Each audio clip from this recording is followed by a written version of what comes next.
Hello everyone, I hope all of you are doing well. So आज इस video में हम लोग ब्लूम्स टैक्सोनॉमी के जो एक्शन वर्ब्स है उसके बारे में पढ़ेंगे। ठीक है, तो ये बहुत अच्छा है एक्चुअली। ये सारे एक्शन वर्ब्स की वजह से क्या हुआ ना, हम लोग जो बच्चों के लिए लेसन प्लान लिखते हैं ना बीएड में, वो बहुत ज़्यादा इजी हो गया।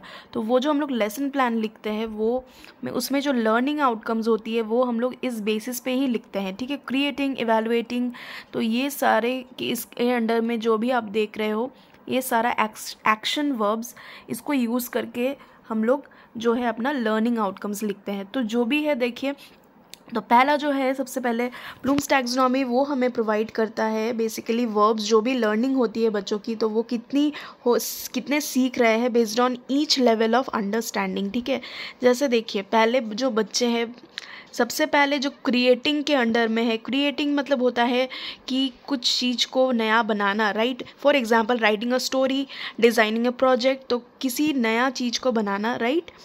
तो ये क्रिएटिंग के अंडर बहुत सारे एक्शन वर्ब्स आते हैं, जैसे collect, reorganise, manage, make, dream, design.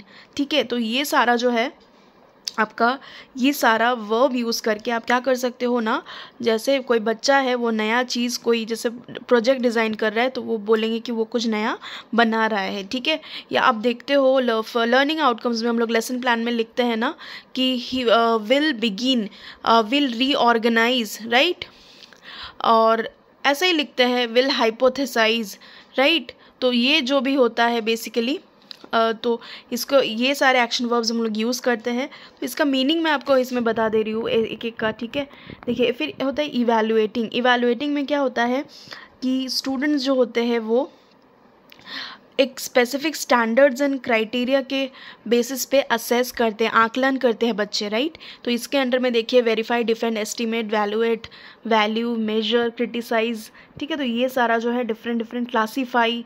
ठीक है, तो ये सारा एक्शन वर्ब्स यूज़ करके बच्चे जो है वो क्या करते हैं, इवैल्यूएट करते हैं। तो इवैल्यूएटिंग के अंडर में ये सारे एक्शन वर्ब्स हैं। And then analysing. एनालाइजिंग में जो स्टूडेंट्स है वो डिस्टिंग्विश करते हैं, ठीक है, क्लासीफाई करते हैं, ठीक है, और रिलेट करते हैं जो भी अजम्पशंस है या कोई स्टेटमेंट है उसका स्ट्रक्चर या क्वेश्चन का स्ट्रक्चर को वो लोग क्लासीफाई करेंगे। ठीक है, एनालाइजिंग में ये होता है बेसिकली, वो डिस्टिंग्विश करते हैं। ठीक है, तो इसमें जो एक्शन वर्ब्स है वो है देखिए आइडेंटिफाई, डिस्टिंग्विश, कैटेगराइज, एक्सप्लेन, ठीक है, डिफ्रेंशिएट, फिगर, कंपेयर। तो ये सारे एक्शन वर्ब्स इसके अंडर में आता है। And then applying. अप्लाइंग में स्टूडेंट जो है सिलेक्ट करते हैं, ट्रांसफ़र करते हैं डाटा, राइट।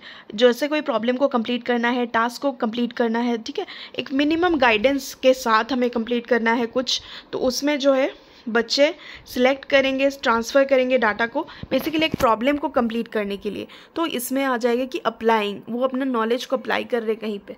ठीक है, फॉर एग्जांपल देखिए यहाँ पे action verbs illustrate, handle, solve, right, engage, dramatise, change. तो ये सारा जो है एक्सपेरिमेंट, कैलकुलेट, डेमोन्स्ट्रेट, तो ये सारा जो है बेसिकली आपका है एक्शन वर्ब्स। देन देखिए अंडरस्टैंडिंग एक है, ठीक है, इसके बाद हम लोग देखेंगे अंडरस्टैंडिंग। अंडरस्टैंडिंग में क्या हो जाएगा, स्टूडेंट्स जो है वो क्या करेंगे, ट्रांसलेट करेंगे, इंटरप्रेट करेंगे information based on prior learning. ठीक है, वो जो पहले सीखे हैं उसके बेसिस पे वो क्या करेंगे, ट्रांसलेट करेंगे, इन्फॉर्मेशन इंटरप्रेट करेंगे। ठीक है, summarise, distinguish, generalise, contrast, compare, convert, तो ये सारा जो है एक्शन वर्ब्स इसके अंडर है। ठीक है, तो अगर आपको ये सारा वीडियोस यूज़फुल लगता है गाइस, तो आप लोग ज़रूर इस चैनल को सब्सक्राइब करिए एंड ये सारे वीडियोस को लाइक करिए। ठीक है, एंड देन रिमेंबरिंग भी आता है इसमें, सेम ही है। देखिए रिमेंबरिंग में जो होता है वो है जो जैसे पहले बच्चे रिकॉल करेंगे ना इन्फॉर्मेशन, जैसे उस फोटोसिंथेसिस उसने पढ़ा, ठीक है, तो उसने कुछ इन्फॉर्मेशन रिकॉल किया। जैसे फॉर एग्जांपल हम लोग कुछ चीज़ को याद रखते हैं, जैसे एक्रोनिम है रॉयगविव, रॉयगविव से जो है रेनबो का कलर्स हम लोग याद रखते हैं। ठीक है, तो ये सारा जो है बेसिक चीज़ जो हम रिमेंबर करेंगे, तो रिमेंबर के लिए हम लोग जो एक्शन वर्ब्स यूज़ करेंगे वो है recall, identify, list, recognise, locate, label, find, write, write, describe, draw, select, define. ठीक है, जैसे students will be able to define photosynthesis, हम लोग एक ऐसा लर्निंग आउटकम लिखते हैं जब हम लोग फोटोसिंथेसिस पढ़ाते हैं। तो इस तरीके का जो है हम लोग लर्निंग आउटकम्स जो है वो हम लिखते हैं। तो ये अगर आप ये सारा एक्शन वर्ब्स आप जानोगे तो ही आप जो है वो लिख पाओगे। ठीक है, जो भी आप लिखोगे आपका लर्निंग आउटकम्स लेसन प्लान में, तो ये अगर आप ये सारा एक्शन वर्ब्स अगर आप जानते हो तो ही आप लिख पाओगे, ठीक है। तो ये आपके लिए बहुत ज़्यादा इंपॉर्टेंट है, जो भी बीएड कर रहे हैं, बीएड के स्टूडेंट हैं, ब्लूम्स टैक्सोनॉमी के action verbs, this is very much important to you, ठीक है। So thank you.